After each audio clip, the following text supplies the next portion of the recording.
Good afternoon. I want to thank everybody who joins us in Ukraine Media Center Ukraine Forum, both online and in this studio. My name is Olga Atamanova, and now we will be speaking with Vadym Prystaiko, the Ambassador Extraordinary and Plenipotentiary to United Kingdom. Good afternoon, Mr. Vadym. Good afternoon. Mr. Vadym, we were all following the visit of the President that was taking place recently. So let's start our conversation with the results of this visit. What was your assessment of the agreements we were able to achieve? Well, we are extremely happy that the president made it out of Ukraine with diplomatic tours. He was long awaited. Within the last year, he was only visiting the United States, and Great Britain is one of our principal partners, and they were waiting for President Zelenskyy for a long time. And it was not only a reverence, a diplomatic reverence to one of our allies, one of our closest allies, because we're getting a big fraction of support from Great Britain. And it was important to talk eye to eye between Mr. Zelenskyy, to have negotiations between Mr. Zelenskyy and Rishi Sunak, the Prime Minister of Great Britain. The negotiations were happening in the central hall of the Westminster Palace. The people were were catching every word of President Zelenskyy, and the principal moment was visit to the military base, the visit to our tank troops who are training to work on the on the foreign material. And that's pretty much it, apart from different press conferences and questions asked from the president. The visit was less than 1 day, and president didn't even spend a night, didn't even stay overnight in Great Britain. As to the negotiations about the fighter jets, what is the status of such negotiations? What you've seen in the press, that soon the training of pilots is about to begin. The sailors are being trained currently, the infantry and tank troops and artillery personnel. I think that the number of trained personnel will increase up to 20,000.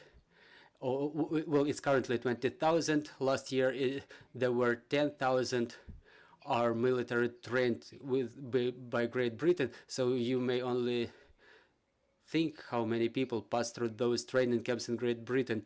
And I will be visiting our military for another time shortly to see how efficient is the progress of such training. As to the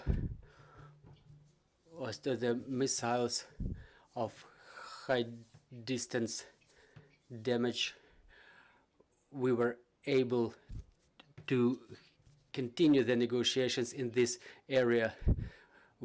Thanks to the support of our allies, we were able to push the enemy away from Kyiv, and now those long-distance missiles are going to be something that will help us inflict damage on the enemy on long distances. So how confidently do you communicate with our warriors, our fighters, our defenders there? What's their impression of the training that they undergo in Great Britain? How quick do they master those specimens of material, types of material provided by our allies to us? So the most efficient is the progress of the special forces who will conduct those counter-offense operations in Ukraine. And what I've seen on the training ground here in Great Britain, I'm pleased with what I've seen.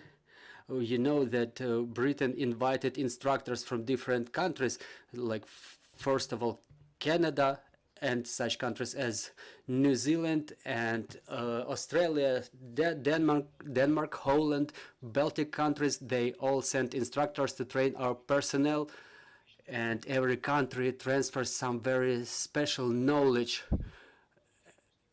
And for example, the instructors from Finland, they teach our military how to do warfare in the snow, in winter conditions. And before, no country provided us with military vessels. Now Australia does it, and those vessels, those ships, are about to be handed to Ukraine shortly, but tank troops and artillery systems personnel, those artillery systems are about to be brought to Ukraine shortly. It's 155-millimeter cannons that will be handed to Ukraine soon, that Ukraine needs a lot, and our personnel is being trained on them very intensely. We have questions on the floor. Good afternoon, Mr. Ambassador. There was a statement by the Minister of Defense, Ben Wallace. So he stated that Britain would not hand us airplanes, not only by the end of the year, but maybe never.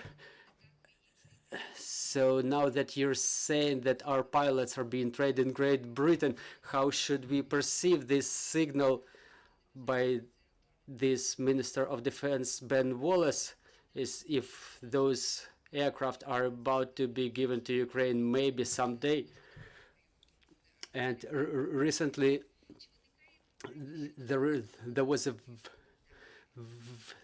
there are conversations about the supervision of this aid provided to Ukraine in the United States. Is the same happening in the United Kingdom?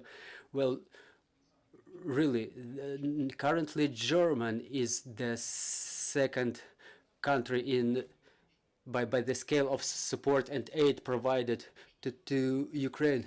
Well, obviously, the biggest supporter is the United States, and we expect the most weapons from them. And there is a question: how comfortable is it for our military to have this broad collection, wide range of different types of material with different ammunition? And it would be good for us to focus on certain types of military equipment, and this is exactly what United States provide to us. This is why they're so concerned about this supervision moment. But I haven't heard anything like planes. Ben Wallace is with us all the time. He was with the three last governments, and he's known as the professional military.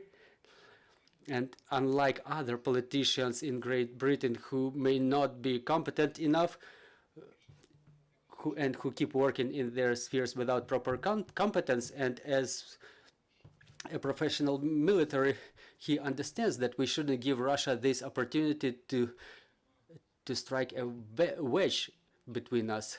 Really, Great Britain clearly is the leader in some processes, and they push other countries to undertake such decisions as to the provision of arms and weapons to Ukraine. And the necessity of training of pilots is going on for years. This is why we reached already understanding, and we started training our pilots before the political decision is being made. And this is what Mr. Wallace meant. Our British allies said that we will prepare the Ukrainian pilots for both fixed-wing and rotary-wing aircraft. And maybe our last question is about our internally displaced persons who were forced to leave our country. It's been almost a year that the full-scale invasion is going on, and we know that Great Britain accepts our refugees. Are those programs extended, or something has already changed after expiration of almost 1 year? More than 160,000 Ukrainians are currently in Great Britain. More than 200,000 visas were received in total. So part of our citizens received the permit, but they did not use the hospitality of the United Kingdom. There's nothing bad about it. All the services are available to Ukrainians for their comfortable staying in the United Kingdom. I communicate with such powerful institutions as Oxford, It's quite expensive. They opened free programs for our students, for our children. They receive education at the world's best educational institutions. I've seen the last figure, 42% of our compatriots already found temporary jobs here in order not to depend on the financial aid provided by the British government, but to contribute to the British economy. The Ukrainians are being respected, and the British citizens try to help to the maximum extent, and Ukrainians take it with gratitude. They're being provided with, they paid back to the British for their hospitality in a noble manner. Thank you for joining our broadcast. Dear colleagues, I'm reminding you, joining us was Vadym Prystaiko, Ukraine's ambassador extraordinary and plenipotentiary to the United Kingdom. Currently, our team is working on the schedule for tomorrow, so bear with us, trust in our armed forces, and work for our victory together. Glory to Ukraine.